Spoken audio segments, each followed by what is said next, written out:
Assalamualaikum warahmatullahi wabarakatuh. Kembali lagi di channel Skriplo. Nah, sebelumnya kita membahas mengenai aspek syariah ya dalam lembaga keuangan syariah maupun perbankan. Ya. Itu dari sudut pandang praktisi ya.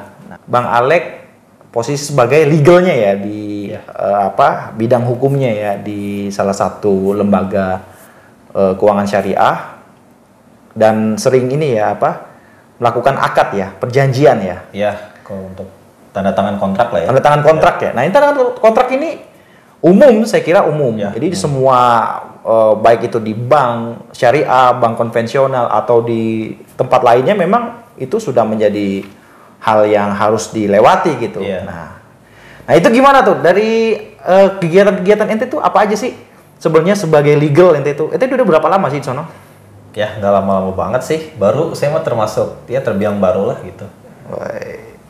Ya bisa nih, bisa aja ini nih. Masih baru gitu. Masih baru di sana juga. Biasa rendah hati, tapi nggak apa-apa lah. Aktivitasnya apa aja itu di sana? Ya, kalau di sana kan ya namanya legal ya, legal di perusahaan gitu kan. Ya beda mungkin legal perusahaan ya perusahaan non keuangan lah ya. Kan ada perusahaan yang bergerak di bidang jasa keuangan sama perusahaan yang ya di luar bidang itulah ya. Iya. Ya itu berbeda sih menurut saya gitu kan. Karena ya sebelumnya itu yang perusahaan saya sebelum yang sekarang ini ya perusahaan non keuangan itu kan. Ya. Itu beda job desk legalnya. Ya, tapi itu di bidang legalnya juga.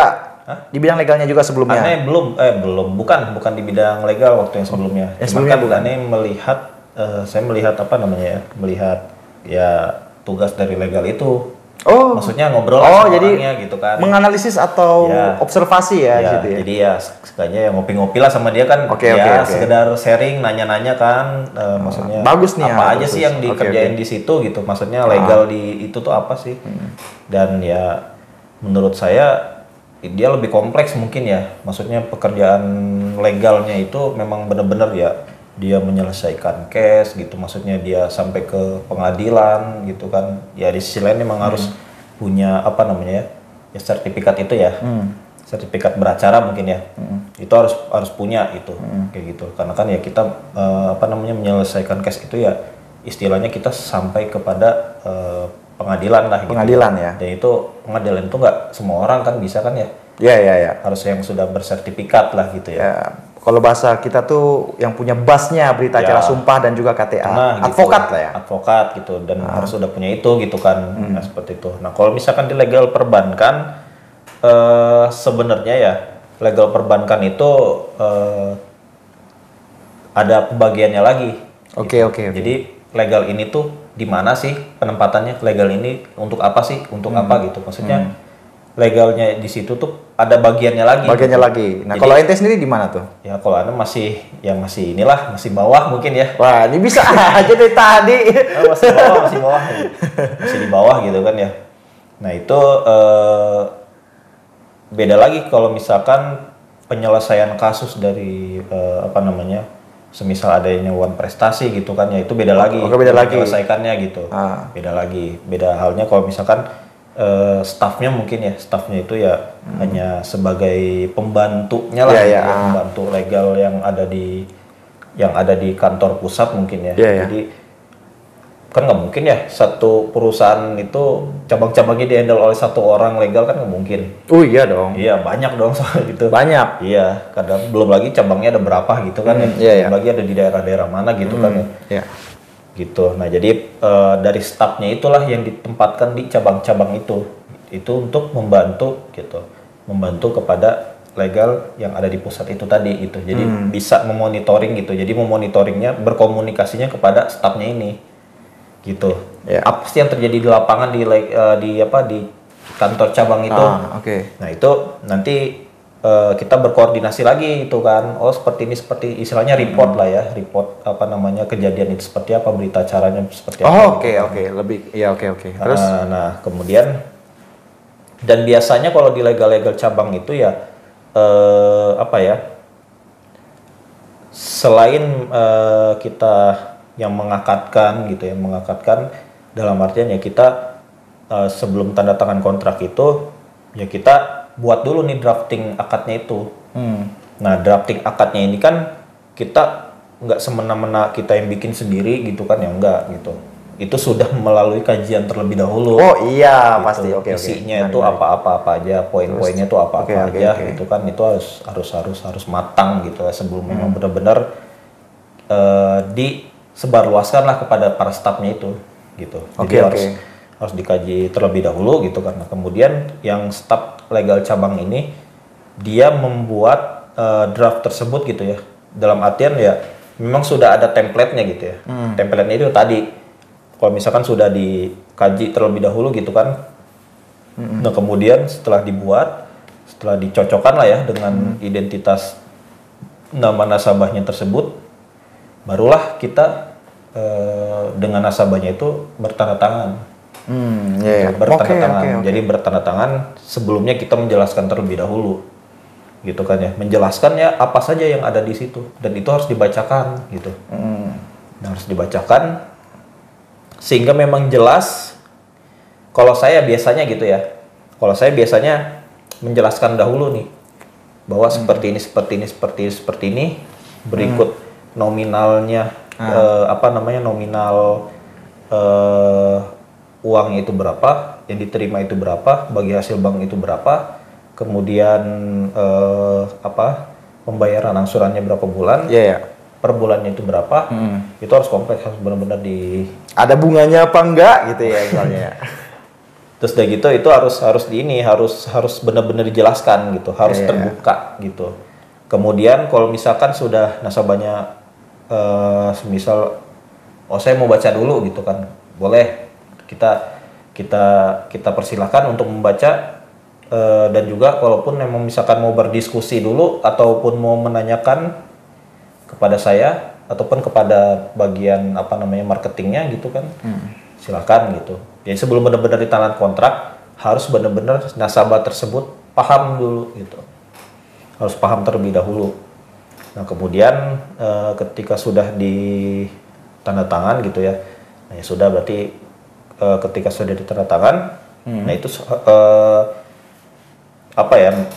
setelah ditandatangan kita baru ke tahapan berikutnya gitu, yaitu mengalokasikan dananya dari kita ke nasabah gitu. Oke.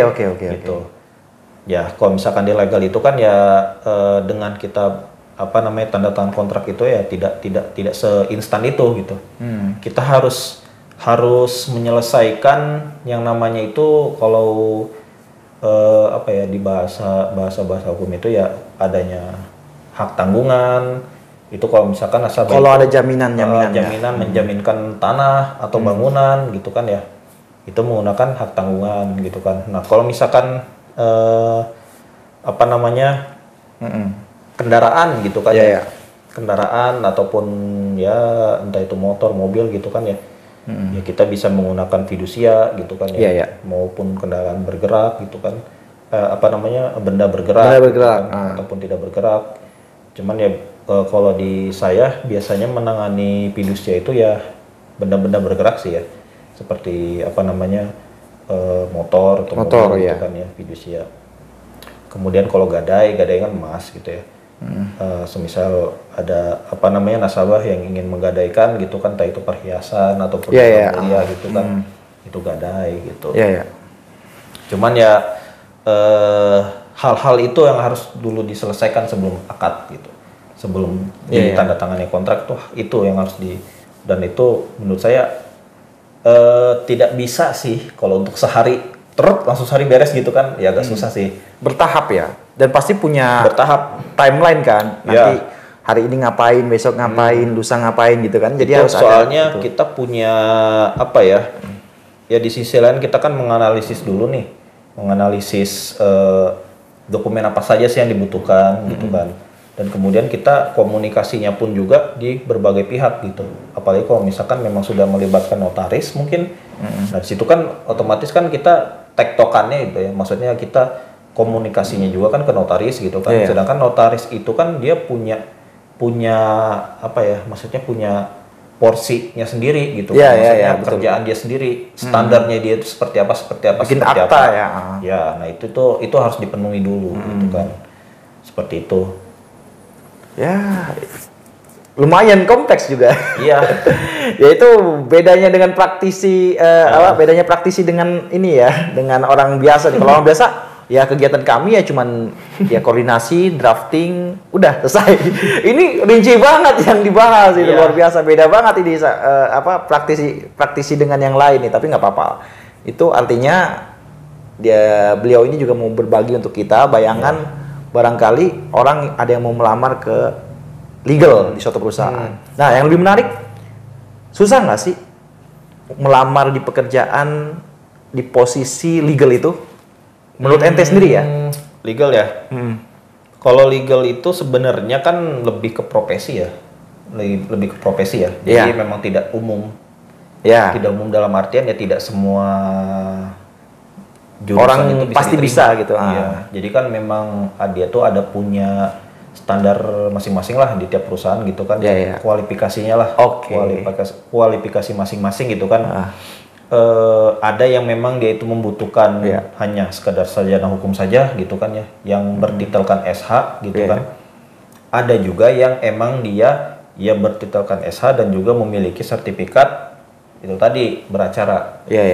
Ada yang seperti itu. Ada juga yang dia itu menerima dia itu lulusan sarjana hukum dan sudah bekerja berpengalaman lah ya sekitar 2 ataupun 3 tahun. Ada yang seperti itu gitu. Jadi memang sebenarnya sih dibilang sulit gitu kan. Dibilang mudah juga ya bisa jadi mudah gitu. Ya mudah dalam artian kalaupun memang kita itu punya modal yang memang melebihi sarjana hukum yang lainnya mungkin, nah itu bisa lebih mudah.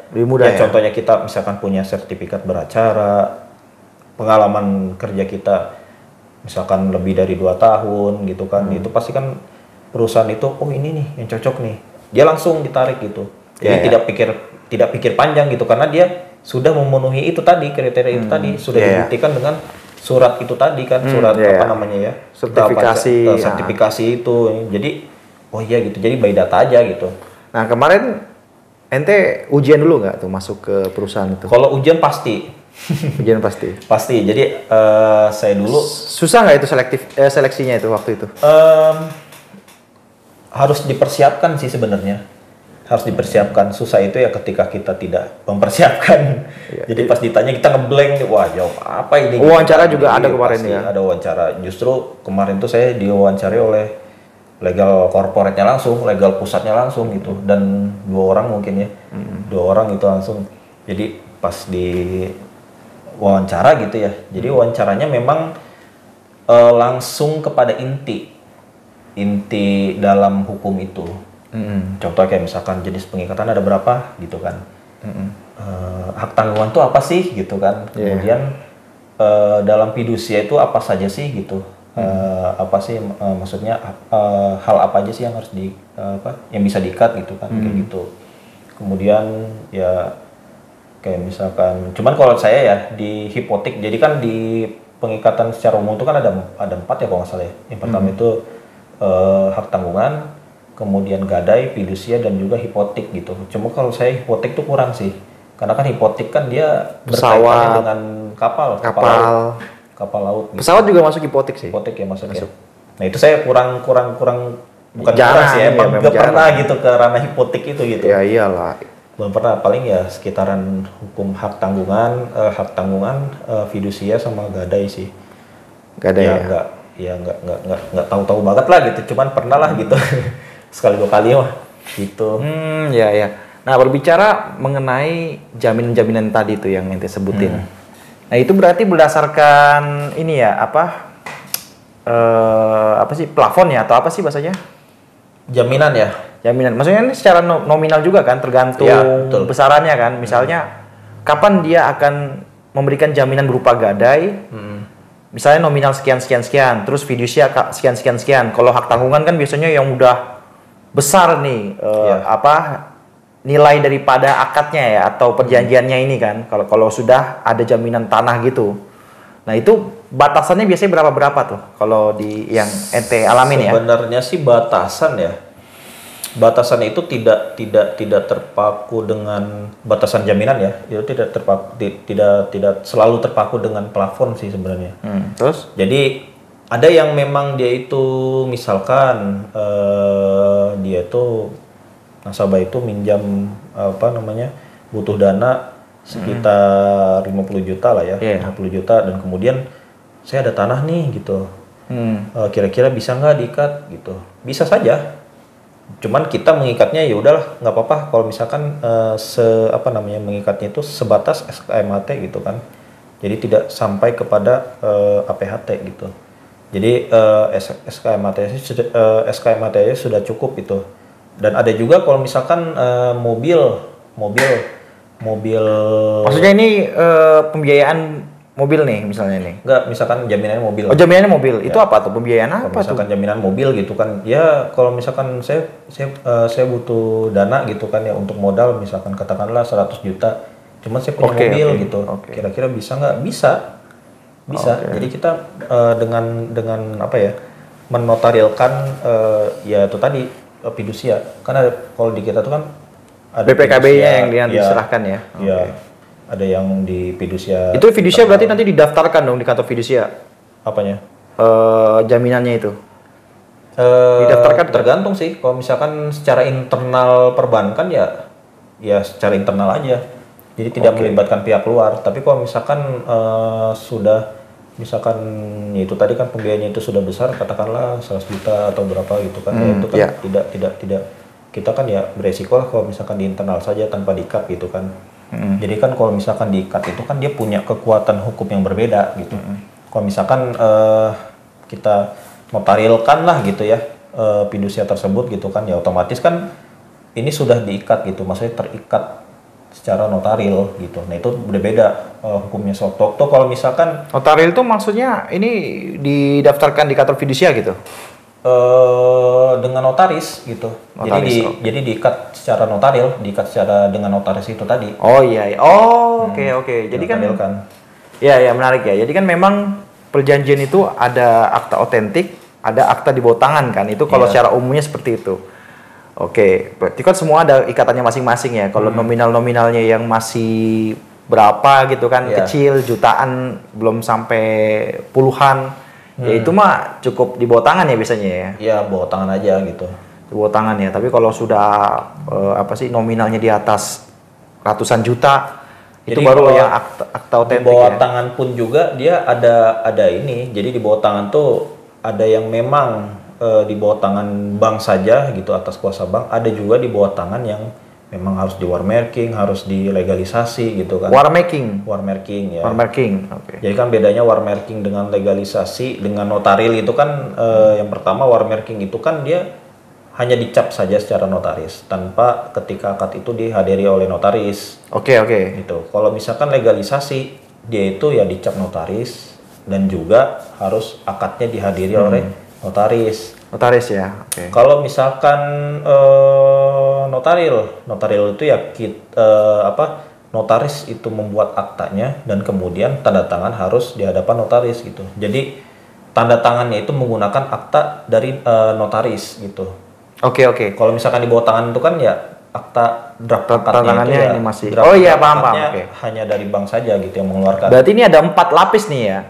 Ada yang kita di bawah tangan yang murni nih tanda tangan para pihak tanpa ada cap apapun nih. Yang pertama itu kan bener nih. Terus yang kedua warmarking itu yang ada cap notaris ya, tapi tanpa dihadiri ya. Iya, ketika tanda tangan tanpa dihadiri gitu. Yang penting ada capnya gitu. Yang ketiga legalisasi ya. Legalisasi ini yang dihadiri tapi itu masih bentuknya di bawah tangan ya. Masih di bawah tangan. Masih di bawah tangan ya. Draftnya masih dari kita. Draftnya di bawah tangan ya, tapi itu dihadiri oleh notaris. Tapi capnya juga sama ya? Dicap juga. Baru yang paling up, yang istilahnya, yang tadi kita sebutin ya, notaril ya? Iya.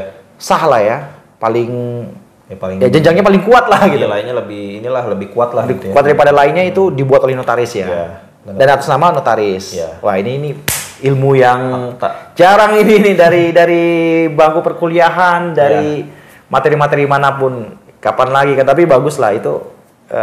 suatu hal yang ini juga sih ya, masukan-masukan yang rinci dan secara teknis perlu kita tahu gitu. Dan otomatis memang ada konsekuensinya masing-masing ya nanti ya ketika misalnya betul. Takutnya ada masalah sertifikat ganda atau perjanjian-perjanjian yang dimanipulasi lah atau apa kan di situ kita bisa jadi tolak ukurnya ya. Gitu. Tapi kan sesuai dengan jumlahnya ya, nominalnya. Nah, biasanya kalau di tempat saya itu kan tanah itu kan dia ada yang masih berbentuk AJB ya. Oh iya, oke. Jual beli ya. Jual beli. Nah, itu memang sih kalau misalkan tanah tersebut masih AJB dan kemudian dijadikan jaminan, ya saya rasa mungkin banyak bank lah yang menolak gitu. Menolak gitu kan. Bank itu biasanya mau menerima itu kalau sudah berbentuk SHM atau SHGB gitu. SHGB pun juga masa berlakunya itu harus masih jauh gitu lah. Kalau misalkan dari 3 tahun sebelum masa berlaku itu habis, ya bank juga mikir-mikir lah. Iya kan kadang jatuh tenor buat cicilan itu kan bisa bertahun juga kalau misalnya ini kan. Kayak KPR itu bisa lama kan. Makanya. Makanya kan kalau AJB itu ya memang sangat beresiko lah, sangat riskan lah gitu ya. Tapi bener nggak sih kalau di perbankan tuh memang harus dilihat aspek 5C ya, 5C 1H. C itu kalau di teorinya, ini kan saya sedikit mengulas secara teori. Kayak kolateral tuh jaminan, karakter orang, kapasitas, capacity. Terus apalagi sih namanya ya? Capital, modal. Jadi aspek-aspek kayak gitu tuh emang harus dilihat nggak sih? Memang harus dilihat. Kayak pendapatan dari mana, karakternya seperti apa, track recordnya. Kita tuh dengan melihat itu, kita makanya kan untuk menjaga nilai syariah itu kan ya, kita harus melihat itu, menganalisis hal itu. Ya saya kira tidak hanya di syariah mungkin ya, dia hampir di tiap bank juga pasti melihat itu gitu. Yaitu menghindari itu tadi kan, apakah dia fiktif atau tapi enggak. Memang apa nggak takut ya? Kalau kita terlalu saklek nih ya, memandang 5C 1 apa sih? Aku lupa deh. Ya pokoknya 5C itu, pada akhirnya kan, wah ini kita nggak ada nasabah nih, atau kurangnya konsumen nih yang minat di produk kita. Akhirnya kan kayak daripada kita tolak, ya lebih baik ambil aja gitu. Ya justru menurut saya justru nggak sedikit sih orang yang berpandangan seperti itu. Ketika dia ingin menyimpan uangnya, justru takut dengan perbankan yang seperti itu. Karena kan dia menyepelekan lah gitu ya. Tidak berprofesional lah gitu ya. Resiko malah besar, justru nasabah itu dia sangat mengapresiasi lah gitu ya. Ketika perbankan itu bisa seprofesional mungkin gitu. Ketika A, ya harus A, B harus B gitu. Karena kan kita sebagai lembaga keuangan kan ya sangat tanggung jawabnya sangat besar lah gitu ya. Karena kan kita tuh diawasi gitu, entah itu oleh OJK gitu kan, oleh BI gitu kan. Nah itu kan makanya harus benar-benar gitu. Ketika uang kita itu keluar, uang itu mendarat kepada nasabah gitu kan ya, kita harus benar-benar ini, apakah uang ini aman, apakah uang ini kelak itu bisa kembali lagi kita. Soalnya kan ini uang itu lebih penting lah ya. Iya, ini uang bukan barang gitu. Makanya kan ketika bank itu ada kerugian lah ya, katakanlah ya kerugian gitu ya, itu untuk mengembalikannya lagi tuh memang ya sulit gitu. Ketika nasabahnya itu entah itu kemana gitu kan, entah itu memang dulunya dia mengajukan bisnis, dia punya usaha, ternyata usahanya itu tidak ada, fiktif gitu kan. Justru itu menjadi suatu kerugian tersendiri untuk banknya gitu. Makanya kan ya tadi kan diterapkan apa tadi 5C lah. 5C lah gitu ya. 5C apa tadi itu. Itu penting gitu. Tetap ya. Itu penting itu. Bahkan sampai kita datang ke lokasi si nasabahnya itu berada, entah itu di rumah, entah itu dia punya perusahaan, entah itu dia punya usaha lah ya, bisnis, ya kita harus cross check gitu, cross check harus lapangan ya, saklek ya gitu. Jadi kita harus tahu gitu, ketika uang kita dikasih kepada nasabah ya aman gitu, bahwa kita bisa percaya gitu, seperti itu. Kayak perbankan ya, kayak di di mana sih bank teraman sedunia itu di Swiss ya? Swiss ya? Nggak tahu deh aku itu. Daerah mana? Daerah negara Swiss kok nggak salah ya? Bank Swiss itu deh kalau nggak salah, negara Swiss yang bank yang dulu Pak Bapak Soekarno itu yang menyimpan dana di situ gitu ya. Sampai sekarang tidak bisa diambil katanya. Gitu. Dengan alasan? Dengan alasan ya karena keamanan. Saking ketatnya ya. Ketika misalkan si A menaruh dana itu ke bank tersebut dengan nama si A, selain nama si A itu tidak bisa diambil gitu. Ya, gitu. Walaupun ahli waris. Walaupun si A itu sudah meninggal gitu. Walaupun ahli warisnya juga ya, kalau bisa. misalkan ahli waris ya harus tertera di awal gitu bahwa ketika saya meninggal ahli waris atas nama ini itu bisa gitu. Selain kan bukannya ahli waris itu bisa dibuktikan dengan kartu keluarga. Nah itu dia ya. Jadi harus dibuktikan di awal kan pasti kita mengisi maksudnya data lah gitu kan, data-data. Berarti walaupun ahli waris tuh kok, tapi dia nggak menuliskan itu tuh berarti nggak bisa juga. Bisa gitu. Itu makanya saking harus dijaga ketat keamanannya. Ya bagus lah kayak gitu. Makanya kan ya tidak main-main sih sebenarnya kalau udah berurusan dengan ya lembaga keuangan gitu. Ya. Gitu. Tapi gimana di posisi legal enaknya apa? Nggak enaknya apa nih? Kalau antara enak dan gak enak ya sebenarnya mah. Sebutin dong, kan kita nggak nyebutin lembaga nih. Ya. Ya dong, harus jujur dong. Ya, enaknya ya. Maaf ya, ini sambil minum ya. Ya, boleh. Sebenarnya mah enaknya ya. Enaknya itu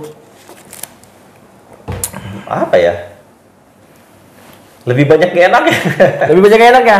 Oke, gimana nih? Gak enaknya apa? Ceritain dong.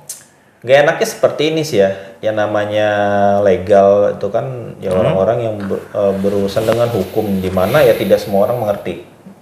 Ya, gitu kan? Tidak semua orang mengerti tentang hukum itu apa sih, gitu kan. Memang kita itu butuh kehati-hatian lah dalam menganalisis sesuatu. Apalagi kan kalau misalkan menganalisis itu kan kita butuh yang namanya waktu lah ya. Butuh namanya waktu, butuh yang namanya konsentrasi penuh lah gitu. Kayak proses lah ya. Analisis itu kan kita pakai otak bukan pakai otot gitu. Iya, iya. Kita harus melihat, kita harus baca benar-benar. Kalau pakai otot bukunya sobek. Lempar.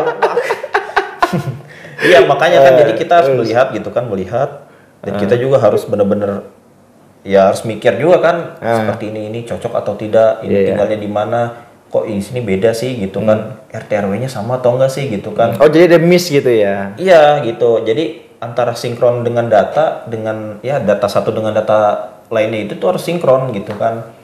Nah, itu kalau misalkan kita di legal tuh kadang ada aja gitu kan yang apa ya hal-hal di luar itulah yang memang suka kita terganggu gitu kan. Misal kita lagi analisis. Jadi kerja 2 kali dong gitu ya. Iya, ternyata aduh ini ada ini nih gitu. Datang dan kemudian minta data atau apa segala macam gitu kan. Ya, itu kan otomatis kan buyar lah gitu. Wah, waduh ini ya nih kita nyiapin permintaan ini nih si B gitu kan.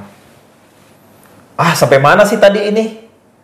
Jadi ngulang lagi gitu kan. Jadi hektik lah bisa dikatakan ya sibuk, bukan sibuk sih ya padat lah ya. Jadi melelahkan juga, hektik lah bahasanya. Jadi ya capek otot capek pikiran juga nah kayak gitu. Saking gitu kan. Capek ototnya nggak sempat nyobek ya. Belum.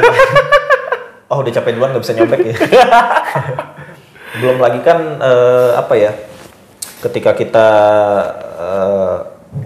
pastikan kita harus sesuai dengan deadline lah ya. Jadi kan kita dong harus ada target. Kita kerja. Kalau enggak ini enggak selesai, yang lain akan molor lagi pasti. Molor. Yang namanya di perbankan kan pasti. Tiap hari juga kan selalu open kan. Iya. Apalagi kan di legal perbankan itu kan ya istilahnya kayak sabuknya lah. Sabuk semuanya. Ketika sabuk itu dilepas ya udah bahaya. Gitu. Jadi kan kalaupun memang misalkan kita ada satu hal yang belum beres aja, ya itu bahaya. Dan satu hal belum beres itu ternyata kita akadkan dan dana tersebut sudah cair, nah itu bahaya. Karena apa? Apalagi kalau misalkan di tahap pengikatan lah ya. dan itu belum beres. Itu jangan sampai sekali-kali kita mengakatkan, bahaya. Karena ketika nasabah itu sudah menerima uang, itu sudah tidak mau apa ya, istilahnya udahlah, ini saya udah dapat uangnya gitu, masa masih ini sih masih gitu. Oh, maksudnya Masih kayak ngurusin, jaminannya ini nggak diberikan gitu.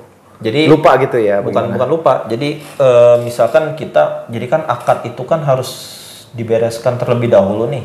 Ya, betul. Pengikatan ya. Oke.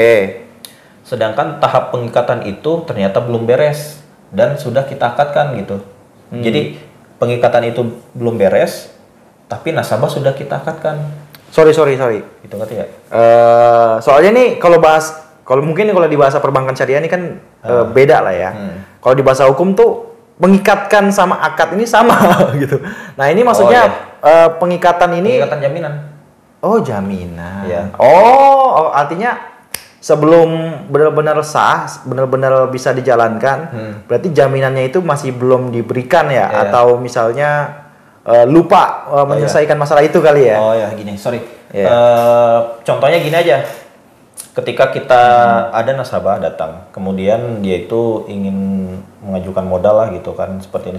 Iya, ini, oke. dengan jaminan, Oke. contohnya SHM lah ya. Oke. SHM, tanah dan bangunan lah gitu. Tanah bangunan, oke. Tanah dan bangunan, dan kemudian tanah dan bangunan tersebut itu kita ikatkan secara HT, hak tanggungan. HTA, oke.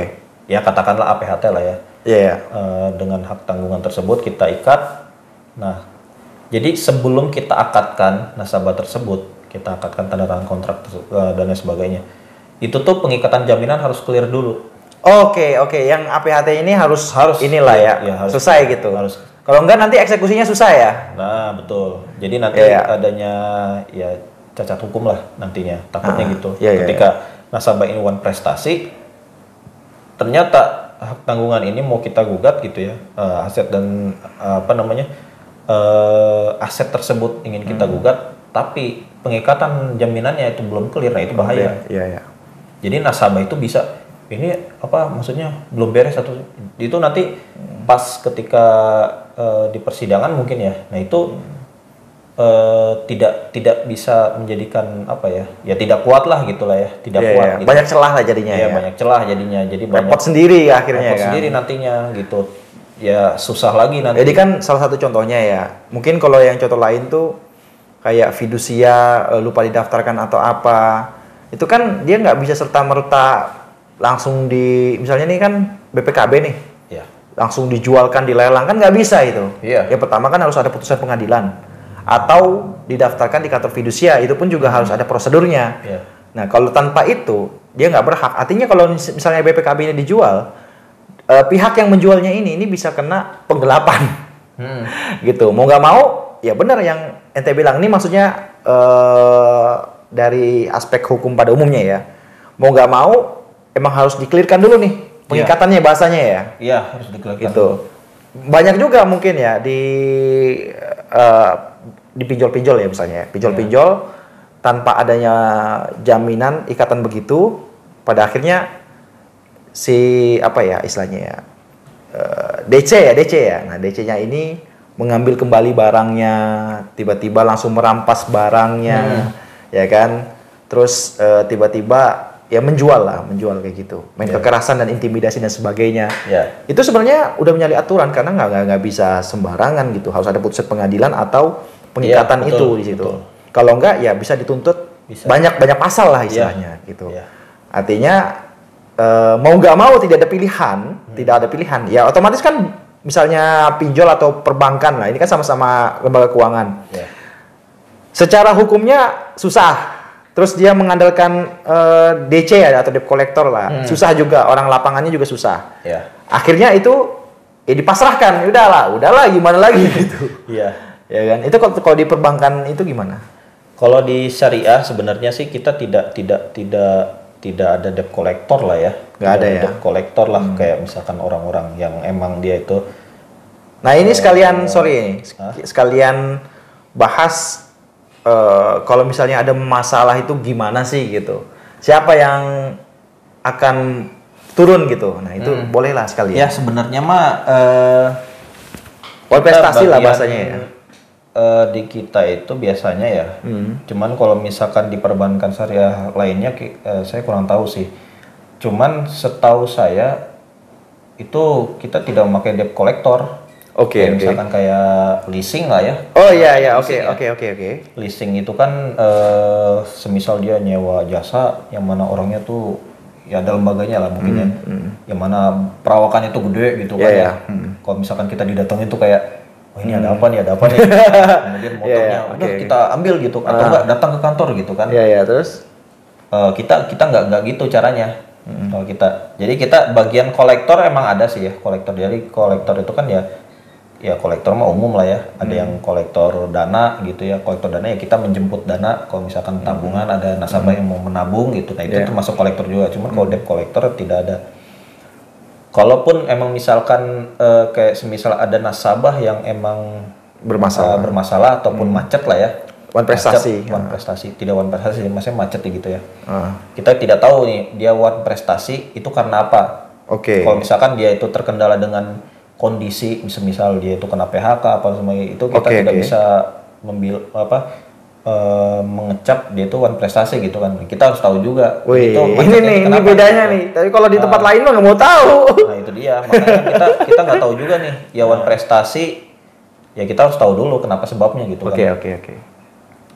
Nah kemudian kita cross check terlebih dahulu si nasabah itu berada.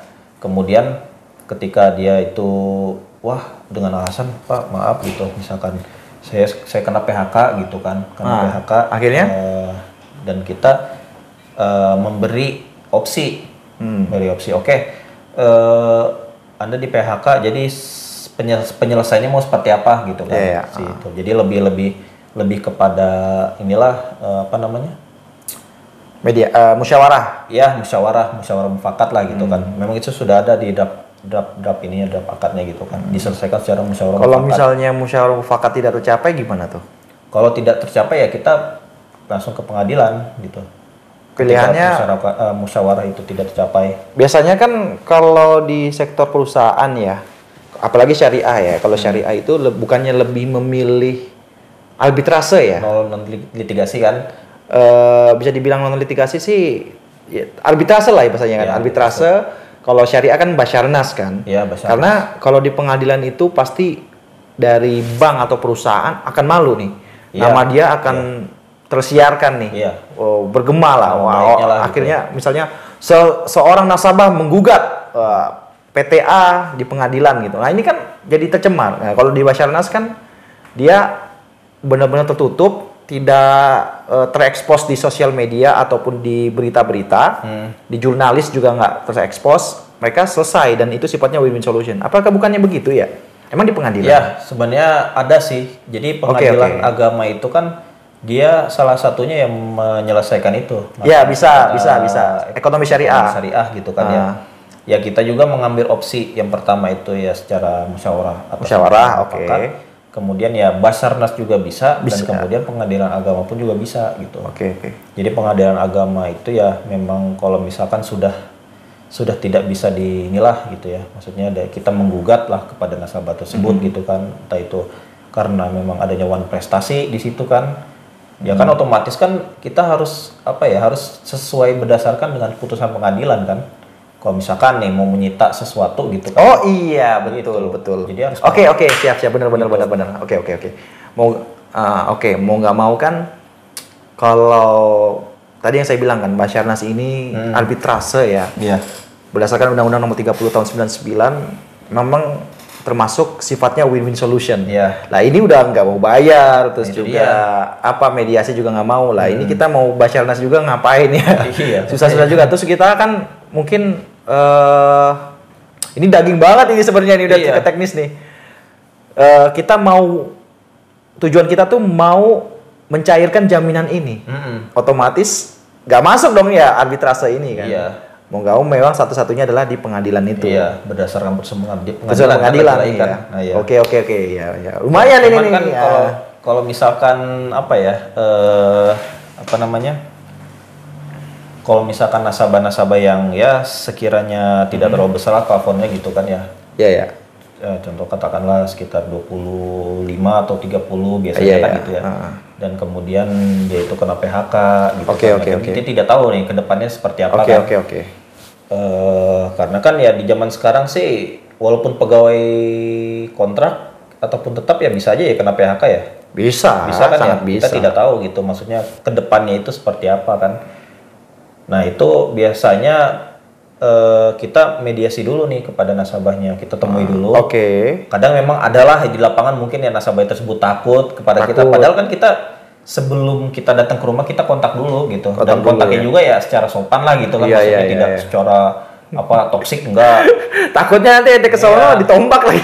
Iya masalahnya kan ngeri juga gitu kan. Jadi kan kita izin dulu kepada nasabah, Bapak, Ibu, mohon maaf gitu kan. Saya ingin berkunjung ke rumah, silaturahmi lah gitu kan ya. Nah, itu ikut kayak gitu juga. Pernah ikut gitu. Wah, tapi biasa. Iya, pernah ikut.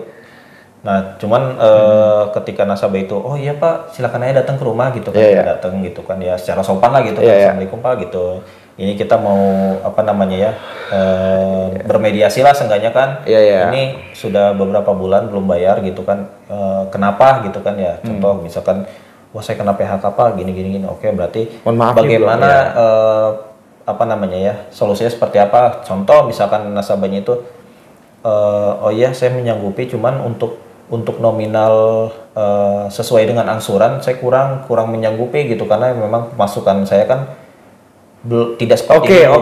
Gitu kan. Entah itu berarti per bulan berapa gitu kan. Contoh misalkan dari yang 1 juta dia minta setengahnya 500 dulu boleh nggak gitu kan. Boleh gitu. Oh iya boleh nggak apa-apa gitu kan. Sebelum memang si nasabahnya ini bekerja lagi, kita kita adendumkan lah ya. Kalau misalkan di akadnya itu kita adendumkan. Ketentuan tambahan. Ya jadi mengadendumkan yang yang awalnya misalkan angsurannya itu di draft akadnya itu 1 juta per bulannya. Jadi kita adendumkan jadi 500, 200 gitu kan ya dengan catatan di bulan waktunya itu kita perpanjang lagi gitu. Apa bahasanya? Aku nggak begitu ini ya. Restrukturisasi, rescheduling, ada bahasa-bahasanya gitu kan. Itu upaya-upaya kalau misalnya ada kredit macet ya. Ya betul. Jadi kan adanya restruktur ataupun rekondisional tuh ada. Rekondisional ya. Nah, jadi ketika melakukan seperti itu, dan nasabah nggak apa-apa Pak, seperti itu aja gitu kan. Berarti kita tanda tangan gitu kan. Ketika si nasabahnya itu sudah kembali kerja gitu kan ya, nanti kita normalkan lagi gitu. Kita normalkan lagi, angsurannya sesuai dengan akad di awal gitu, 1 juta per bulan. Pak, luar biasa. Seperti itu. Nah, tapi kalau misalnya ada mentok-mentoknya nih dari nasabah, wah saya nggak tahu nih. Biasalah banyak juga orang-orang yang mau nyari aman. Wah saya nggak tahu juga ke depannya gimana. Saya nggak punya duit. Pokoknya intinya ngotot dia nggak punya duit aja tuh. Nah, itu akhirnya gimana tuh? Ya memang agak sulit sih emang nasabah seperti ini gitu ya. Maksudnya ya kita seminimal mungkin kita tidak istilahnya dengan kekerasan kita tidak gitu kan ya. Cuman ya kita ibaratnya selagi masih bisa di follow up gitu ya, maksudnya kita push aja lah, maksudnya kita jangan sampai dilepaskan gitu, karena kan mau gimana pun juga ya itu kan pokoknya asetnya itu kan punya perbankan, punya lembaga gitu kan ya. Kita ada aja nasabah yang seperti itu ada gitu kan, cuman ya mau nggak mau itu tanggung jawab gitu, tanggung jawab kita gitu. Nanti pasti ada titik-titik di mana ya harus punya sikap kan. Diukur juga dari itikat maksudnya kan semua itu harus ada itikat baik ya dari nasabahnya gitu. Betul. Kan harus ada. Di situ diukur. Kalau misalnya dia masih punya ada itikat baik, berarti kemungkinan dari lembaga keuangan syariahnya ini punya ya dispensasi ya atau rukhsah lah bahasa kita gitu. Kalau nggak ada itikat baik, nah artinya mungkin ke step berikutnya apa nih? Apa secara hukum atau pengikatannya seperti apa gitu ya? Gila. Ini luar biasa nih, ini daging semua ini nih. Wah, kalau misalnya di mata kuliah nih, udah pokoknya cara penyelesaiannya ya semua permasalahan itu diselesaikan pengadilan agama dan juga arbitrase. Terus juga sebelum itu kita harus mediasi dulu. Udah, kita nggak ada embel-embel harus gimana, maksudnya ketemu nasabah telepon gitu, nggak mungkin, nggak ada. Makanya ini rugi banget lah ya nggak menonton podcast ini ya, walaupun memang masih belum banyak, cuman ini daging banget gitu. Ya, kalau ada rekan-rekan yang sempat menonton ini sampai full, ya rekomendasikan lah buat rekan-rekan ini. Wah, daging banget nih, legal ya, legal. Artinya kan, walaupun memang di sini ada embel-embel syariahnya ya, tapi saya kira ya sama lah nih kayak apa ya, perusahaan pada umumnya gitu. Iya, pada umumnya. Apalagi termasuk sektor pembankan, sektor lembaga keuangan non-bank kayak asuransi, misalnya pasar modal, leasing juga, kan pasti ada kunjungan ke lapangan seperti apa, harus baik-baik, dan itu harus diikuti juga cara seperti itu. Ya, misalnya ada debt collector tiba-tiba langsung nyita barang, itu enggak, ya kita berani mengatakan itu nggak baik dan nggak benar kan. Betul. Ada etikanya, kalau bisa nelpon secara langsung. Ya, kalau misalnya tiba-tiba datang nggak ada kontak, nggak ada apa, nggak diundang, orang takut, ya mungkin silahkan ya, itu ada sifat premanis dari dia. Cuman jangan kaget kalau misalnya ada tombak nancep ya. Iya, bahaya sih. Soalnya gini, di Indonesia tuh apa ya? Ya bisa dibilang udah melek lah hal-hal seperti itu ya. Maksudnya udah tahu lah gitu ya. Udah tahu. Contoh misal pernah saya tuh dulu KKN ya di satu desa lah ya, di daerah Bandung, di Ciwidey lah. Nah, di situ Ciwidey. Itu tuh ada di situ tulisan menolak bangke, tau nggak bangke? Iya. Bank keliling. Oh iya. Bank keliling gitu. Bank keliling kan bukannya, mohon maaf nih, yang nggak resmi itu. Iya, ya kan? Itu rentenir. Iya. Ya, itu. Jadi masyarakat tuh sudah tahu gitu. Iya, mohon maaf ya, maksudnya Bank keliling. Resikonya udah tahu lah ya. Resikonya udah tahu. Nah, kalau kata saya pikir-pikir bagus nih berarti nih. Berarti memang ada beberapa desa yang belum tahu, ada juga desa-desa yang sudah melek hal itu gitu, sudah tahu gitu kan, adanya bank keliling, adanya rentenir gitu kan, itu memang sangat apa ya, sangat meresahkan sih sebenarnya kalau misalkan ya intinya jangan coba-cobalah gitu ya, karena kan ya banyaklah cerita-cerita yang seperti itu gitu. Kalau misalkan orang itu dia minjem duit di bank keliling lah, katakanlah sebut 1 juta gitu kan, tiba-tiba kok angsurannya kok nggak habis-habis gitu kan, ternyata yang dibayarnya itu bunganya saja gitu kan, 1 jutanya dia itu ternyata belum tercicilkan, itu kasihan. Nah, otomatis begini loh, ini kita berpikir, ini saya kira nih yang udah dibahas nih udah selesai nih, materi udah selesai. Ini agak menyimpang dikit ya. Kan ada orang korban gara-gara bermain judi slot. Ya, slot. Ya, ada juga yang dia minum apa sih istilahnya tuh? Deterjen, ada minum apa, saking stresnya duit habis. Nah, otomatis kalau kita punya duit yang ada di kantong atau di ATM deh, hanya bermain judi, saya kira itu ya masih belum seberapa kan. Nah, otomatis di situ ada peluang-peluang kemudahan-kemudahan yang menggoda di situ. Apalagi kayak mungkin kayak semacam bank keliling kayak gini yang memudahkan, atau pinjaman online yang cukup KTP dan sebagainya. Pada akhirnya kan ini mudah kan, uang dapat, balikinnya. Nah, itu dia. Udah susah, itu juga yang dibayarkan mungkin bunganya doang. Pada akhirnya kan disitulah kemudahan-kemudahan itu yang mengundang orang akhirnya bisa berbuat hal-hal yang tidak baik bagi dirinya gitu. Ya, lagi-lagi itu pasti muaranya di situ kan. Iya, jadi kan gini, yang namanya bank apa ya, istilahnya ada sih bank apa namanya, bank online tadi, pinjol ya. Pinjol ya. Apa ya? Kemarin itu saya dengar cerita juga sih ya, maksudnya dengar berita. Ada di salah satu universitas yang mana ketika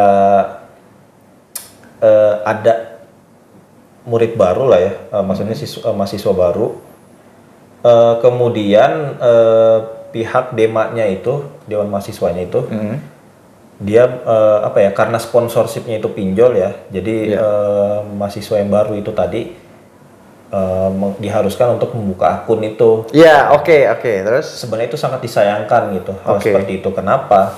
Karena kan memang potensi ya di umur-umur mahasiswa seperti itu kan ya istilahnya apa ya? Dia itu belum berpikiran bahwa seenggaknya cari uang itu susah.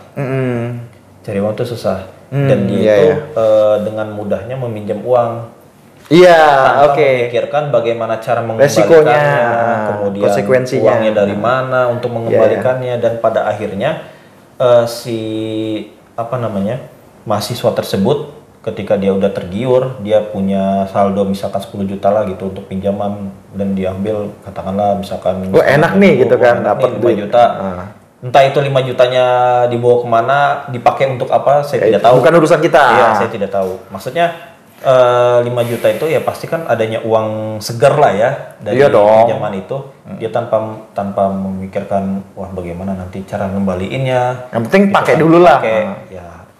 Nah, itu tuh yang sangat disayangkan seperti itu. Jadi ketika Akhirnya terjerat kan? akhirnya Ya. terjerat dan terjerat ketika sudah terjerat kemudian apa dia bingung gitu kan cara mengembalikan gimana, uang nggak punya gitu kan, dan akhirnya ya dia diteror sana sini gitu kan, ditelepon dengan nomor yang tidak jelas gitu kan ya, karena kan memang ya banyak juga lah dengan cara toksik gitu kan, dengan cara omongan toksik toksik gitu kan ya, kalau misalkan Harusnya, betul. tidak diganti misalkan nanti database Anda saya sebar Pasti dong, kayak gitu pasti. jadi kan itu menimbulkan kesetresan lah Tapi gitu kan ya. kalau dicek-cek itu pinjol sebenarnya yang kejadian kayak gitu tuh sudah terdaftar belum sih di OJK? Ya saya juga kurang tahu ya, Nggak tahu soalnya ya. saya sendiri bukan pengguna pinjol. Bukan pengguna ya. Bukan pengguna pinjol. Soalnya memang Tapi saya punya ada rekan gitu yang Oke. sudah pernah terlilit itu gitu. oke. Ada Ya teman walaupun lah gitu. walaupun terdaftar nggak terdaftar ya tetaplah hal kayak gitu tuh berbahaya. Iya, berbahaya. Karena apalagi yang tidak terdaftar itu jaminan data kita nih. Iya. Kalau masih terdaftar di OJK kan kita masih bisa ini kan komplain lah mengadukan apa sih keluhan ke OJK bahwasannya ini ada pinjaman online atau semacam leasing yang yang mempersulit kita menyebarkan data pribadi. Itu kan bertentangan dengan undang-undang.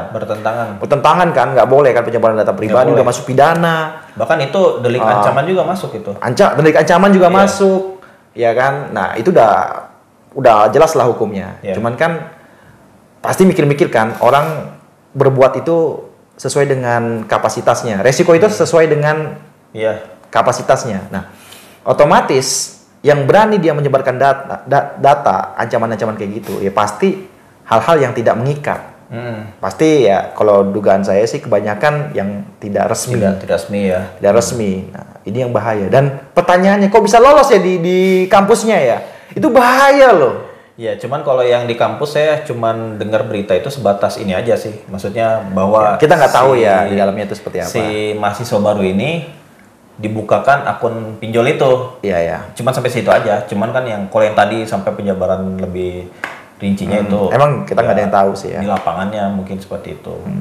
Tapi ya tetap lah, maksudnya kan hikmah yang kita ambil nih untuk hal-hal kayak kerjasama, sponsorship, terus juga untuk kita nasabah jangan mudah tergiur lah ya, harus ada edukasinya gitu. Ya. Jadi ya kalau misalkan jadi sebelum kita meminjam uang gitu ya khususnya di lembaga keuangan syariah, entah itu di syariah ya, entah itu semuanya pasti semuanya ada. Sorry, ada. bukan di lembaga keuangan. Jadi lembaga keuangan syariah itu tidak bisa meminjam uang sih, setahu saya.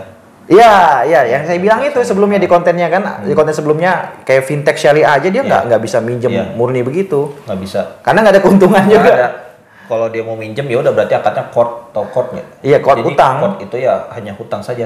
Iya, nggak ada keuntungan kan, bunga juga nggak boleh. Jadi court itu tidak boleh diambil keuntungan di dalam. Nggak boleh. Makanya dia pasti ngambilnya kan usaha ya. Iya, usaha. Iya, ya maksudnya minjem uang di lembaga keuangan, entah itu di pinjol, kan lembaga keuangan ya. Lembaga keuangan pinjol, juga. entah itu di mana konvensional dan lain sebagainya. Nah itu tuh jadi sebelum kita ya khususnya di pinjol ini kan sangat instan sekali gitu. Iya, instan banget gitu kan. Kita punya akun dan ternyata pas buka, 80 juta contoh gitu kan. Wah tergiur gitu kan. Nah itu menurut saya hindarilah hal-hal seperti itu gitu. Kenapa? Kalau kita tidak bisa mengembalikan ataupun kalau kita telat ya dalam pengembalian uang tersebut, itu resikonya sangat besar gitu. Contohnya seperti ini, ketika kita ingin mengambil cicilan rumah gitu ya, PPR gitu atau KPR, itu pasti dilihat dulu apa namanya ya, BI checkingnya ya. Oh iya betul, BI checking, betul. BI checking itu tuh pasti dilihat oleh pihak perbankan. Kalau misalkan kita punya pinjaman di online, ya katakanlah nggak gede-gede banget 500.000 ya. Tapi kita itu tidak konsisten bayarnya gitu. Oh iya. Melunasinya ya semau kita aja. Iya. Kalau misalkan udahlah 3 bulan aja lah gitu kan. Sedangkan kan di situ cicilan per bulan sekali kan ya. Per bulan. Tapi kita malas-malasan di situ kan. Nah itu ketika kita ingin mengajukan yang lebih besar itu ke perbankan, contoh untuk pengajuan pemilikan rumah tadi, susah. Dilihat itu kan ternyata hasil BI checkingnya ini, oh dia pernah minjam di contoh di pinjol ini sebesar 500.000 dan itu belum diganti gitu, ataupun kredit macet gitu kan ya. Di situ tuh ada kolektibilitasnya. Kolektibilitas ternyata dia termasuk dalam kolektibilitas 5 gitu kan ya. Itu pasti bank menolak gitu. Bank menolak. Ada ukurannya ya. Ya, karena kan bank itu kan by data aja. Kita melihat nasabah itu by data. Entah itu nasabahnya itu ya seorang kiai, entah itu nasabahnya itu seorang peduli agama ya penyuluh agama dan sebagainya. Itu kalau misalkan ternyata di BI checkingnya itu ternyata kedetek kedetek adanya kolektibilitas itu tadi ya. Jelek gitulah dalam angsuran sebelumnya, itu pasti sulit gitu. Susah ya. Bank tersebut itu sulit karena wah berarti ini nasabah ini seperti ini ya gitu. Maksudnya track recordnya tuh jelek lah, buruk lah gitu. Iya paham. Makanya menurut saya sih hati-hati aja gitu. Maksudnya jangan terlalu tergiur dengan pinjaman online gitu ya. Sangat marak sekali soalnya di sekarang ini gitu. Di zaman sekarang ini sangat marak sekali lah gitu ya. Namanya pinjaman online gitu. Gila. Hati-hati aja lah. Siap. Wah, luar biasa. Ini kita hampir sejam lagi nih. Wah, nggak kerasa ini. Ini kayak kita udah kayak ngobrol aja. Memang ini kalau bukan konten mungkin kita bisa 24 jam ini ngobrol dia. Cuman ya karena otot sama otak nggak kuat. Kayak tadi nih nggak sempet nyobek. Sempet nyobek. Ya udahlah. Jadi begini, nanti misalnya ke depannya kalau ada kegiatan atau apa, nanti kita bisa berkolaborasi. Atau nanti kalau ada pembahasan khusus setelah ini, apalagi nanti kalau ada antusias dari rekan-rekan bahas apa, ya kita nanti bisa bikin part berikutnya gitu. Boleh. Ya. Sebelumnya makasih banyak loh ya, udah datang. Wah, luar biasa dengan kesibukannya yang ada. Ini kan hektik tadi yang disampaikan banyak loh sebenarnya. Kalau saya sih lebih ke sharing aja sih sebenarnya gitu, dan apa yang saya alami lah gitu. Jadi bukan saya mengajari atau enggak lah gitu. Oh itu saya praktisi banget loh tadi tuh. Itu jujur loh tadi kayak BI checking yang di ada hitungan-hitungannya itu luar biasa loh. Praktisi banget. Saya sendiri juga ya kalau misalkan mau ada hal yang didiskusikan ya monggo didiskusikan di kolom komentar gitu kan ya. Itu juga bakal menjadi apa ya? Ya pelajaran bagi saya juga mungkin gitu ya. Atau belajar lah. Atau nggak apa-apa kalau misalnya mau DM mau ini boleh nggak? Ada orang yang mau DM ente? Yang mau DM? Ya kalau sekedar menanyakan ya intinya yang saya tahu aja gitu ya. Maksudnya kalau di luar pengetahuan saya atau di luar kapasitas saya mungkin ya saya mohon maaf belum bisa menjawab. Iya nggak apa-apa sesuai dengan kapasitasnya aja. Nama akun Instagramnya apa ente? Alexander @dz. @dz ya, Alexander @dz ya. Iya. Yang double apa? R-nya double. R-nya double. Oh, Alexander gitu. Iya. Oh. Itu nanti nggak apa-apa bisa dicek lah ya akun Instagram barangkali kalau ada yang mau nanya-nanya. Sebenarnya sih nggak hanya kalau saya tangkap ya bukan hanya bidang syariahnya aja, tapi ada di bidang ya pinjaman-pinjaman online ini pasti ada relate-nya juga nih, ada kaitannya juga. Ya kan supaya kita nggak mudah terjerumus di dalam suatu hal yang membahayakan kita. Sekali lagi makasih ya. Makasih banyak. Sama-sama. Nanti barangkali kalau ada yang ingin komentar bisa diisi di bawah ya. Terima kasih. Wassalamualaikum warahmatullahi wabarakatuh. Waalaikumsalam.